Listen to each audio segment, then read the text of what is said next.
오늘 함께 찾을 말씀은 구약 성경 잠언 6장 20절에서 35절 말씀입니다. 잠언 6장 20절에서 35절 말씀입니다. 내 아들아, 내 아비의 명령을 지키며 내 어미의 법을 떠나지 말고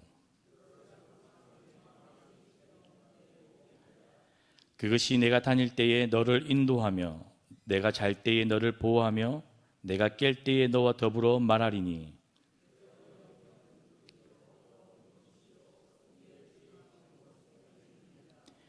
이것이 너를 지켜 악한 여인에게 이방 여인의 혀로 호리는 말에 빠지지 않게 하리라.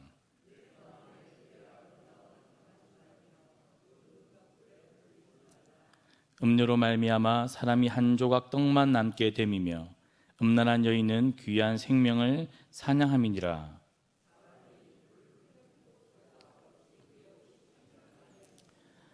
사람이 숯불을 밟고서야 어찌 그의 발이 되지 아니하겠느냐.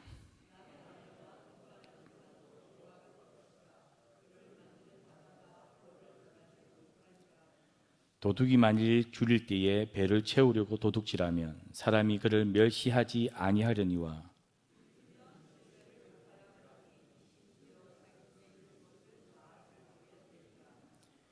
여인과 간음하는 자는 무지한 자라. 이것을 행하는 자는 자기의 영혼을 망하게 하며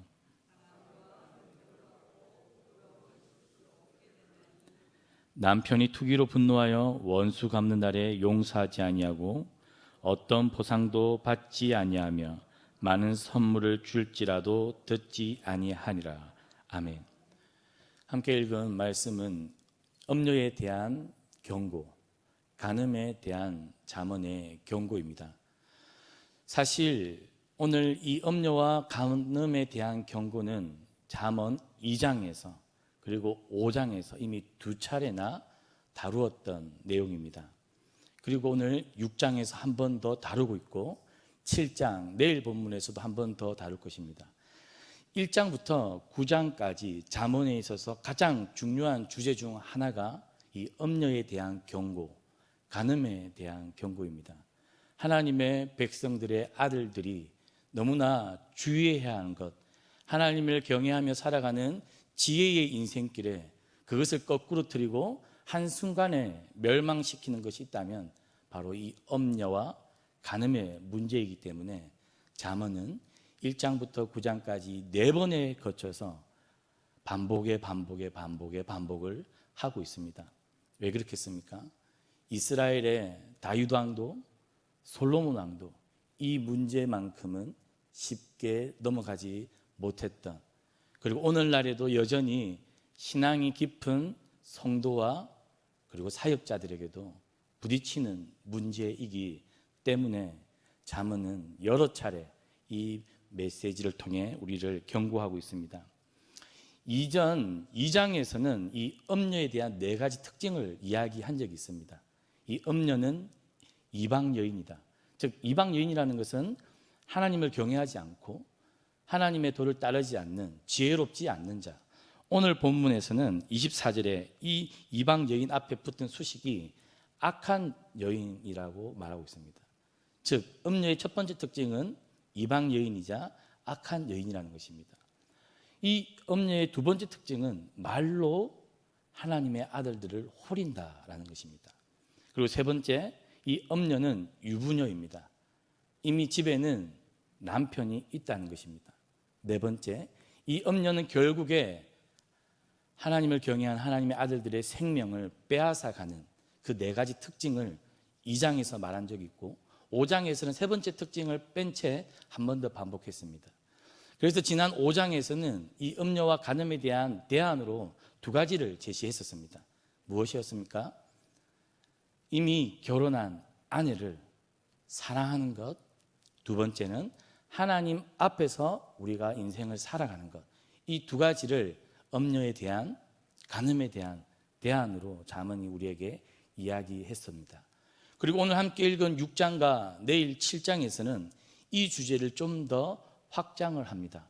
그리고 비유를 각각 3가지씩 들어서 이 음료가 얼마나 하나님의 백성들이 주의해야 할 것인지, 어떻게 우리가 이 염려로부터, 간음의 문제로부터 우리가 주의하며 살아야 되는지를 이야기하고 있습니다. 오늘 본문에서 간음에 대한 세 가지를 비유를 들고 있습니다. 첫 번째는 사냥입니다. 사냥은 무엇입니까? 잡으려고 하는 짐승을 포획할 때 그 짐승이나 포획의 대상이 되는 그 동물이 위험하다는 상황을 인지하지 못하도록 유인하거나 함정을 팝니다. 그래서 짐승은 놓아둔 그 유인책, 함정이 안전하다고 생각하고, 그리고 거기에 둔 미끼가 맛있어 보여서 함정과 미끼를 물게 되고 마지막 그 궁여지책의 방으로 들어갑니다. 그래서 사냥은 한순간에 그 생명을 빼앗기는 것이 사냥의 특징입니다. 오늘 이 사냥을 비유로 들고 있습니다. 한 남자가 이 이방 여인, 악한 여인의 호리는 말, 매력적인 입술, 외모에 그냥 넘어갑니다. 짐승이 사냥하는 포수의 미끼를 물듯이 포수가 몰아가는 함정의 그 구석으로 몰래 자신도 인지하지 못한 채 따라갑니다. 그러나 오늘 이 사냥의 결과는 어떻습니까? 한순간에 생명을 빼앗긴다는 것입니다. 성적 유혹의 결과가 아주 심각합니다. 사냥으로 인해, 이 음녀의 사냥으로 인해 생명을 빼앗깁니다.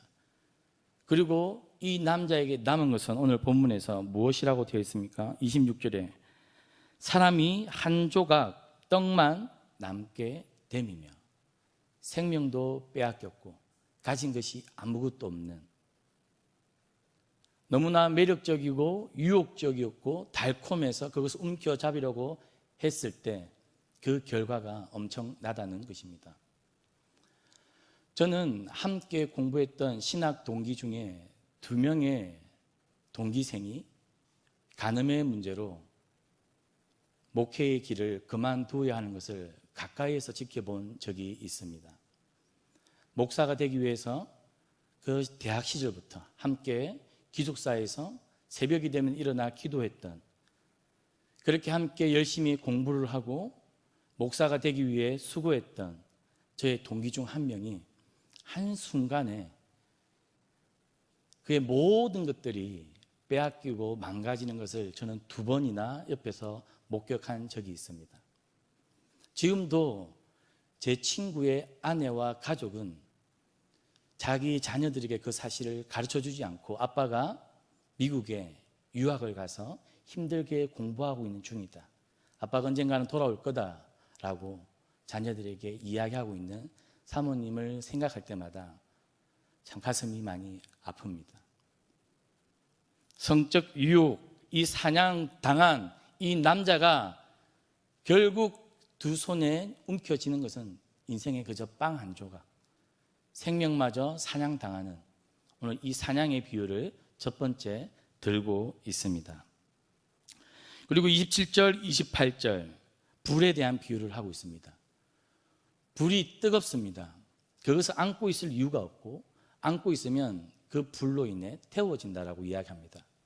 숯불이 뜨겁습니다.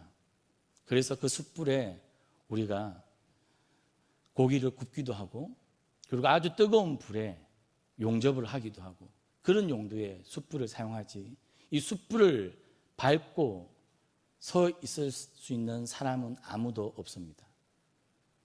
결국 불을 안고 있거나 숯불을 밟고 있으면 사람의 몸이 태워집니다. 즉, 이 성적 유혹의 결과는 그 피해가 심각하고 반드시 뒤따른다는 것입니다. 우리가 사무엘하 12장, 13장을 잘 읽어보면 우리가 이런 성적 유혹의 결과가 얼마나 처참한지를 알 수 있습니다. 사무엘하 12장에 다윗이 밧세바를 범한 사건이 등장합니다. 그래서 나단 선지자가 와서 그를 책망하고 그에게 재앙을 경고합니다. 그래서 다윗에게 어떤 일들이 13장에 이어지고 있냐면, 다윗의 맏아들 암놈이 이복누이 다말을 성폭행한 사건이 바로 뒤이어서 등장합니다. 암논이 이 다말을 성폭행한 이 사건을 이어서 기록한 이유가 있습니다. 다윗의 성적인 잘못의 그 결과를 하나님께서 재앙으로 주신다는 것입니다. 그리고 다윗은 이 사건을 굉장히 미온적으로 처리를 합니다. 그래서 이 미온적인 징계에 대한 불만을 품었던 아들이 압살롬입니다. 그래서 사무엘하 15장에는 결국에 이 압살롬이 아버지를 반역하는 이야기가 등장합니다. 누구보다도 하나님 앞에 정직하려고 애썼던 사람, 하나님의 마음에 합했던 다윗 왕마저도 이 성적인 유혹 앞에 넘어졌을 때 그 피해가, 그 죄값이 반드시 뒤따른다는 것을 오늘 불의 비유를 통해서 오늘 본 말씀은 우리에게 하고 있습니다. 그리고 세 번째 비유는 도둑질에 대한 비유입니다. 오늘 본문을 읽어보니까 도둑질을 한 사람, 특히 배가 고파서 도둑질을 한 사람은 정상 참작이 된다고 합니다. 배가 고파서 훔쳤겠거니 그렇게 생각하고 7배 배상을 하도록 요구한다는 것이죠. 그렇지만 이 도둑질마저도 자신의 재산을 다 내어놓아야 하는 수준의 범죄입니다. 그러나 오늘 잠언은 이 도둑질과 간음을 비교할 때 도둑질은 정상 참작이 되지만 간음은 절대 그럴 수 없다라고 이야기합니다. 남편이 분노하여 아무 보상도 받지 않고 보복하겠다는 이야기를 하고 있습니다. 간음의 결과는 평생 동안 수치스러움을 면치 못할 것이다 라고 오늘 본문은 우리에게 무섭게 경고하고 있습니다. 오늘 젊은 사람들을 만나보면, 세상 사람들을 만나보면 사내 커플이 그렇게 많다고 합니다. 아침 일찍 출근하여 밤늦게 퇴근하다 보니까 회사 내에 불륜이 그렇게 많습니다. 등산을 하면서, 골프를 치면서, 요즘 우리나라에서 가장 많은 동호회를 자랑하는 클럽이 배드민턴입니다. 이제는 배드민턴 클럽에서 그렇게 많은 불륜이 만들어지고 있다고 합니다. 얼마나 그것이 우리 인생을 망가뜨리고 빼앗아가고 우리 인생을 수치스럽게 하며 하나님을 경외하는 지혜로운 하나님의 자녀들을 넘어뜨리게 하는 것인지 오늘 잠언은 오늘 심각하게 우리 앞에 경고하고 메시지를 주고 있습니다. 그래서 20절에서 24절까지 그래서 하나님의 아들들이 오늘 아비의 명령을 지키고 어미의 법을 떠나지 말라라고 이야기하고 있습니다. 저는 잠언 말씀을 묵상하면서 두 가지 생각이 들었습니다. 오늘날 부모의 영적 권위가 너무 많이 떨어졌습니다. 그럼에도 불구하고 부모들이 먼저 하나님의 말씀 앞에 바로 서는 것, 그리고 그 말씀 앞에 바로 서는 것을 통해 자녀들이 이러한 엄란한 문화와 세상 속에서 엄녀의 유혹에 넘어가지 않도록 잘 가르치고 날마다 경고하는 것, 이 두 가지, 그리고 부모가 먼저 모범을 보이며 살아가는 것이 참으로 중요하다는 생각을 하였습니다. 신약 성경에서 예수님은 이렇게 말씀하셨습니다. 마음으로 엄란한 생각을 품는 것, 그것이 간음이다. 예수님은 더 한 걸음 나가셔서 우리 마음으로부터 들어온 것과 엄란한 것이 나온다라고 이야기를 하셨습니다. 그래서 우리 눈이 나쁜 것을 보거든 빼내어 버리라 말씀하실 정도로 아주 우리에게 단호하게 말씀하셨습니다. 저는 우리가 말씀을 지키고 어미의 법을 떠나지 않고 항상 마음에 새기고 목에 매는 이것이 오늘날 우리에게 의미하는 것은 무엇일까 생각해 볼 때 우리가 아침 저녁으로 매 순간 날마다 성령 하나님의 더불어 성령 하나님의 인도하심에 성령의 충만함으로 살아가는 것이 바로 오늘 20절에서 24절에서 말하고 있는 그 구체적인 방법입니다. 우리가 성령 충만하지 않으면, 매 순간 성령님의 인도하심을 받지 아니하면 우리의 눈은, 우리의 마음은 이 음녀로부터, 이 엄난한 세상으로부터 우리를 지키는 것이 너무나 어려운 문제입니다. 새벽마다 우리는 기도할 때 성령 하나님, 우리의 눈을 밝혀주시고 우리의 마음이 엄녀와 엄난한 모든 것들로부터 넘어지지 않도록 우리와 우리의 자녀들을 지켜주시옵소서. 우리가 그렇게 기도해야 할 것입니다.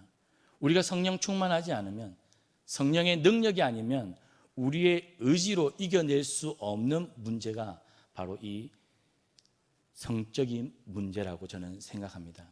우리 주변에 얼마나 존경받는 많은 목회자들이 이 문제로 넘어지고 교회가 쪼개어집니까? 즉, 이것은 우리 인간의 힘으로 이겨내거나 극복할 수 없는 문제, 성령님의 도우심만으로 우리가 이것을 피해가거나 벗어날 수 있는 문제라고 저는 생각합니다. 오늘 이 새벽에 성령 하나님, 나와 우리 자녀와 우리 교회와 우리 공동체를 성령으로 지켜주십시오. 그렇게 기도하는 새벽이 되기를 주님의 이름으로